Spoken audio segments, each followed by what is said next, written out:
This video is for you if you're looking to find your authentic self, to be able to be true to yourself and find your passion and be loving about life, to be able to go out and not be afraid of what other people think, and to be able to know that you are doing the thing that you are meant to do, what God's gift purpose to you was, God's gift to man, which man is you, was. And so I'm going to give you 5 things that are really great ways in order for you to find your voice, find your ability to speak to the world and give everything that you possibly can in your own genuine, authentic, loving, caring self. And at the very end, you'll have like a really, really good one that is going to help you really navigate through life, because some things that you're going to have to make a lot of decisions, right? And these decisions are going to determine whether you're going to live in your passion or you're going to live in your obligation. And when you're doing that and you really find out what your passion is, your passion can become your obligation to yourself, and it's actually fun instead of something you hate. So when I was finding my most authentic self in the very beginning, I was about 16 when I realized that I couldn't speak up for myself. I was voiceless. I felt as if everyone else's opinion was more important than mine, because we come from a place of trying to be safe, right? And when you're trying to be safe, you can't be your authentic self. Like when you're afraid that something that you say can get you hurt or injured or exiled from a group, those things keep you away from being able to find your most pure and true self. And so when I was 16, I had a friend that invited me to go to jiu-jitsu, martial arts class. It was Jean-Jacques Machado's jiu-jitsu class in Los Angeles. And after a few weeks, I had gotten really, really good at fighting. I was fighting grown men. I was 16. And at this point, I had felt as if I was able to defend myself, right? And this is number one. It's like feeling safe within yourself and being able to, this is maybe not for everyone. Maybe you don't need to fight, but being able to sit back and say like, hey, I know how to defend myself physically, that level of self-confidence allows you to speak your mind truthfully, even to yourself and to others. Not that you need to go out and fight and go hurt other people, but you need to be able to think that if you say something that is true and authentic to yourself, that you're not going to get hurt.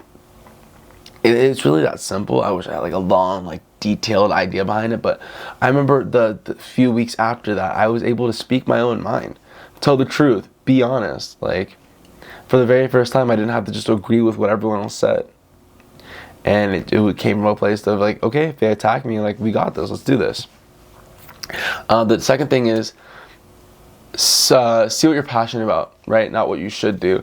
And in life, there's what you should do and what you really want to do.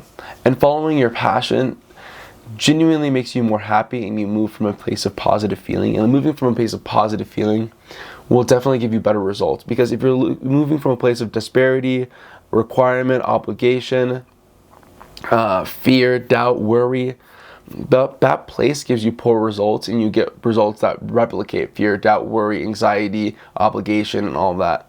But when you move from a place of passion, you'll notice, look back in your life, you'll notice that every single time you move from a place of passion when you're a kid, great things seem to happen. Everything seemed to go your way, and you start to find all the things you really need, because you're thinking about all the greatest possibilities and you're finding different solutions. But when you sit from a place of obligation, it's really, really difficult.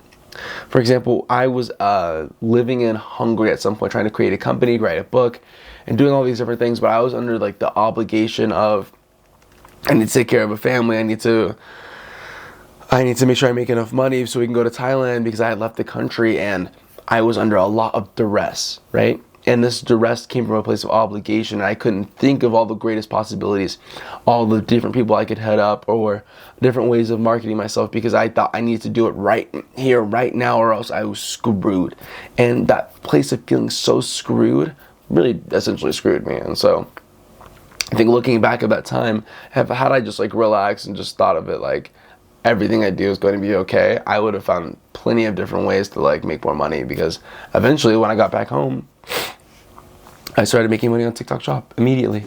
I was not worried about everything anymore. I immediately started making money. Everything was fine. It wasn't that worrisome. It wasn't that big of a deal. And I was more authentic to me, because I loved what I was doing. I was getting free products and starting to make money that way. It's a beautiful thing. The third way is to notice your surroundings. This one was a little bit difficult for me, because there were cameras everywhere in my life, right? My dad has cameras. I have cameras. Everyone on Instagram looks like they're a freaking phenomenal photographer, filmmaker. Everyone and their mom can make film, right? But that thing actually happened to be my thing, not everyone else's. And the way that I noticed this was actually, I was at my house at a party, throwing a house party. Me and my family like to throw a little bit of house parties.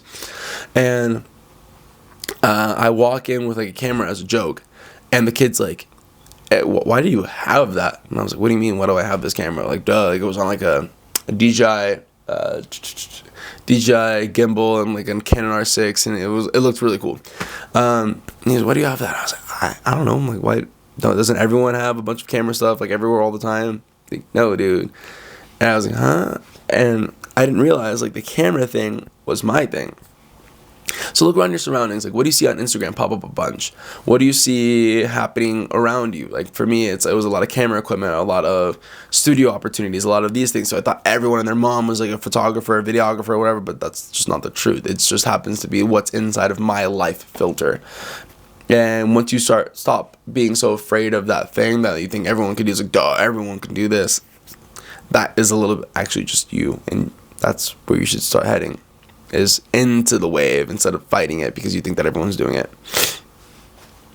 The fourth thing is hell yes or hell no. So everything in life essentially is a hell yes or a hell no. Like if you're about to pick something and you have to make a left or right decision, if it's not a hell yes, it's a hell no. If it's like, I don't know, it could be cool, then fuck that. Like, go spend your time on something that you're actually super freaking excited about. Something that's going to be like, wow, I am so hyped that I did this. And I learned this from, I went to a seminar in London. It was The Secrets of the Millionaire Mind.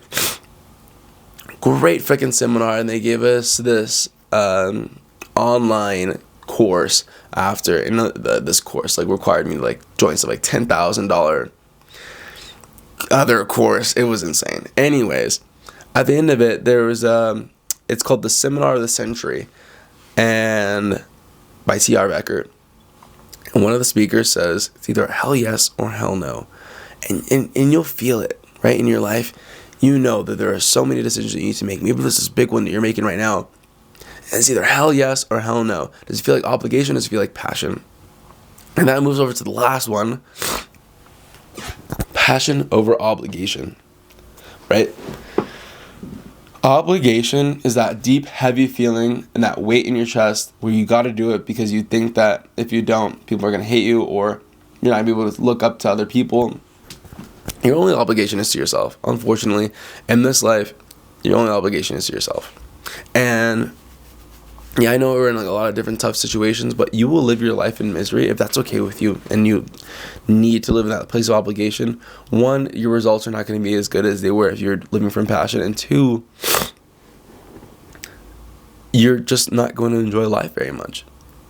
Moving from a place of passion, though, allows you to give out your heart, your soul, your passion, everything you need. And then from there, you're going to be working harder. You're going to be doing more. You're going to be getting better results. And from there, you're able to share your successes with the people that are around you. But if you work from a place of pure obligation, you're going to have a shitty attitude. You're not going to want to work as hard. You're not going to get the results. And you're not going to be able to give out to the people that you need to give to everything you possibly can because you don't really want to be there. And so that's everything for now. I just want to thank you so much. Leave a comment about something that you're super passionate about and that you want to move forward with in your life so we can talk about it and I can leave something in the next video. So much love for you. Thank you for being here. Cheers.